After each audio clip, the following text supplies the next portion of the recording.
বাংলাদেশ দল 50 ওভার শেষে 265 8 উইকেট হারিয়ে এই রান দেখে অথবা শুনে আপনি নিঃসন্দেহে খুশি হবেন যে বাংলাদেশ রান এত করেছে।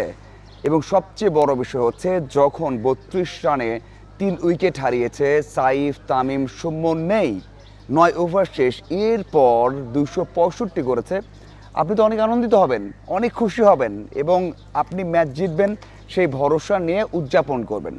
কিন্তু কিছু জায়গাতে বাংলাদেশ দল এমন খেলেছে, ওই যে আছে না যে একটা ইনিংসে আপনি ম্যাচ জিততে পারেন অথবা আপনি আপনার সর্বোচ্চ দিয়ে খেলেছেন, একটা ওয়ান ডে ক্রিকেট যেটা দাবি করে সেটা খেলেছেন, সেটা কিন্তু বাংলাদেশ দল করতে পারেনি। শেষের 7 ওভারে বাংলাদেশ দল যেভাবে ব্যাট করেছে সেটা আপনি কোনোভাবেই ওয়ান ডে সুলভ অথবা মডার্ন ক্রিকেটে যেটা করতে হয় সেটা করতে পারেনি। দেখুন, যখন শান্ত আউট হয়েছেন, যখন শান্ত 100 করে আউট হয়ে গেলেন, ওই সময়টাতেও বাংলাদেশ মনে হচ্ছিল 280, এমনকি 290, 300 করতে পারে। উইকেটে আছেন হৃদয় এবং মিরাজ। ওই সময়টাতে বাংলাদেশ দল কি করতে পারে, মানে শেষের তো 7টা ওভার 70 রান আসলেও তো বাংলাদেশ দল 290 হয়ে যায়। 80 রান যদি করে তাহলে তো 300 রান হয়ে যায়। কিন্তু ওই যে 7টা ওভার ওখানে বাংলাদেশ দল যা করেছে, ব্যাটিং অ্যাপ্রোচ যা ছিল সেটা আপনি কোনোভাবেই গ্রহণ করতে পারবেন না। ওই যে বাংলাদেশ দল 32 রানে 3 উইকেট হারালো, এরপর লিটন এবং শান্ত 160 রানে পার্টনারশিপ করলো, রেকর্ড পার্টনারশিপ। 19 ইনিংস পর লিটন দাস 50 করতে পারলো এবং এক কথায় দারুণ একটা ইনিংস ছিল। যে বলে আউট হয়েছেন তার আগের 2 বল একটা যেভাবে ছক্কা হাঁকিয়েছেন, মানে যেভাবে স্ট্রেটে ছক্কা হাঁকিয়েছেন, এই ছক্কা যদি আপনি দেখেন, যারা দেখেন তাদের জন্য বলছি, আপনি অবাক হবেন। এবং লিটন দাস এমন ছক্কা হাঁকাতে পারেন, এটা আমরা এর আগেও দেখেছি। স্ট্রেটে একেবারে মিডলিং করে দারুণ একটা ছক্কা হাঁকিয়েছেন। তার আগের বলে কনফিডেন্ট 4, মনে হচ্ছিল এই যে 76 রান করেছেন এটাকে 110 120-এ নিয়ে যাবেন, কারণ এত কনফিডেন্ট, এত সেট হয়েছেন, সেখানে কিন্তু এই রান করা একটা সম্ভাবনা ছিল।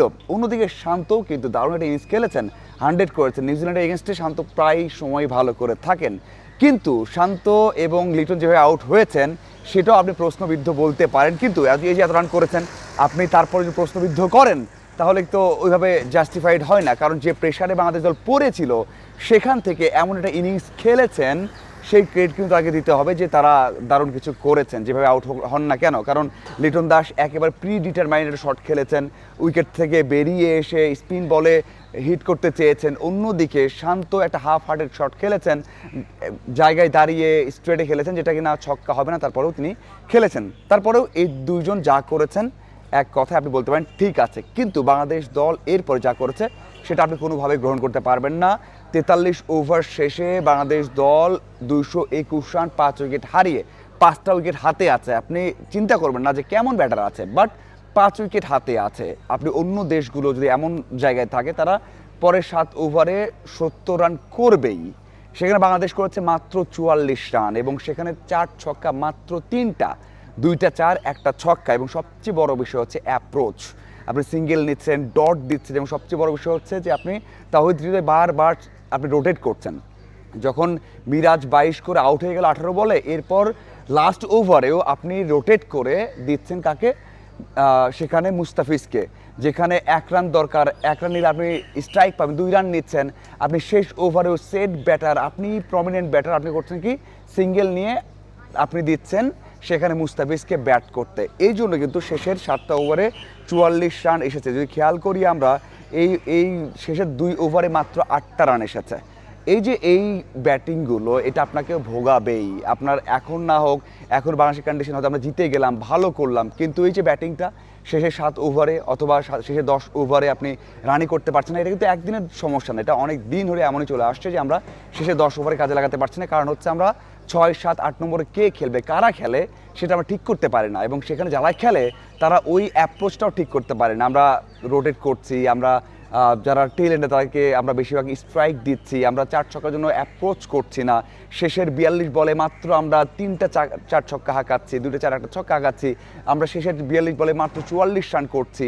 এই বিষয়গুলো আমাদেরকে ভোগাবে। যদি এই ম্যাচটা বাংলাদেশ দল হেরে যায় কোনোভাবে, খারাপ করে, তাহলে এই 7টা ওভারকে দোষ দিতেই হবে। সেখানে মিরাজ, হৃদয় দুজনেই দোষী থাকবেন, যদিও মিরাজ দারুণ করছেন গেল কয়েকটা ম্যাচ। এবং আমি এটাও বলবো যে বাংলাদেশের শুরুটা খারাপ হয়েছে, বাজে ব্যাটিং হয়েছে, বাজেভাবে উইকেট দিয়ে এসেছে এবং ওই যে সেট হওয়ার পর 76 করে লিটন যেভাবে আউট হয়েছেন এবং শান্ত যেভাবে আউট হয়েছেন, এটাও একটু দৃষ্টিকোণ আপনার লাগবে। তারপরেও তাদেরকে দোষ দেওয়ার কিছু নেই, যে চাপে পড়েছিল সেখান থেকে তারা ভালো করেছে। আমার মনে হয় শেষের 7 ওভার এই ব্যাটিংটা আমরা পারি না এখনও, এই ব্যাটিংটা আমি শিখতেও পারি না এবং এই অ্যাপ্রোচটা আমাদের কখনোই ভালো না।